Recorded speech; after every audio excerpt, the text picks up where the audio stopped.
చూశాను. ఎక్కడైతే మన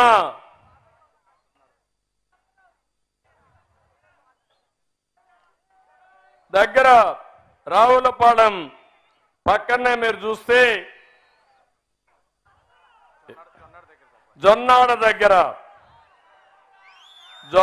దగ్గర చూసారా తమ్ముళ్ళు? మీరు వస్తా ఉంటే పోతా ఉంటే ఒక పెద్ద గుట్ట, పెద్ద అడవి, మొత్తం ఇసుకంతా పెట్టాడు. ఏమంటారు? అవునా కాదా? ఎవడ్రా ఈ మహానుభావుడు అనుకున్నా. నేరుగా వెళ్ళా అక్కడికి. తాడి నాగమోహన్ రెడ్డి ఎవరితను? చిల్లర జగ్గారెడ్డి మనిషి. బినామీ అవునా కాదా అని అడుగుతున్నా. అతను కాకపోతే వీడికి అంత ధైర్యం వస్తుందా అని అడుగుతున్నా నేను. రోజుకు 400 లారీలు వెళ్తున్నాయి. ఒక లారీ డ్రైవర్ దగ్గరికి వెళ్ళా. ఏమయ్యా నీకేమైనా లైసెన్స్ ఉందా, డబ్బులు కట్టావనన్నా. అదే ఉంది సార్, మా వాళ్ళు చెప్పారు ఇక్కడ లారీ లోడ్ చేసుకో, విశాఖపట్నంలో అన్లోడ్ చేయి, నీ పని అంతే అన్నాడు. ఆ పనే చేస్తున్నాను సార్ అన్నాడు. నేను అడిగా దినానికి ఎన్ని తోలుతావంటే ఒక ట్రిప్ వస్తాను సార్ అన్నాడు. ఎంత తీసుకుపోతావన్నా? 40 టన్నుల ఇసుక ఒక లారీలో ఒకరోజు తీసుకుపోతున్నారంటే ఏం తమ్ముళ్ళు నీకు బాధ అనిపించలేదా అని మిమ్మల్ని అడుగుతున్నా.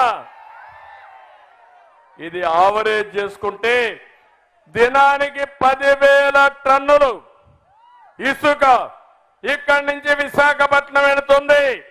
మీకు ఇసుక దొరుకుతుందా రావులపాలెంలో? గోదావరి ఎక్కడుంది? పక్కనే కదా గోదావరి. నేనున్నప్పుడు ఇసుక ఉచితంగా ఇచ్చానా లేదా? ఈ ఊర్లో ఇసుక తీయడానికి లోడింగ్ అన్లోడింగ్ కి 800 మంది జట్లుగా వేసుకుని ఒకప్పుడు లోడ్ చేసేవాళ్ళు. అవునా కాదా? ఆ రోజు 1000 నుంచి 2000 రూపాయలు సంపాదించేవాళ్ళు. అవునా కాదా? రోజుకి. ఇప్పుడు వస్తా ఉందా?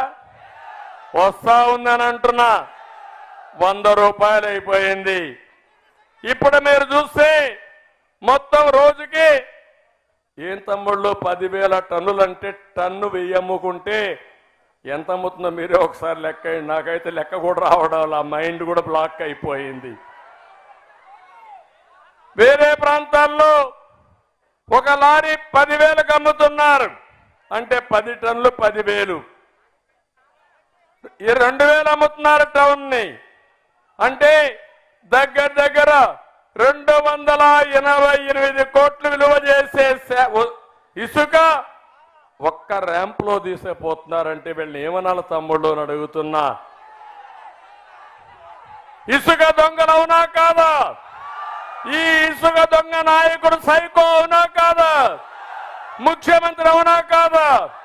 ఈ పేదవాళ్ళ పొట్ట కొట్టాడా లేదా? ఆ పొట్ట పగలన్నా లేదా? సిద్ధంగా ఉన్నారా అని మిమ్మల్ని అడుగుతున్నా.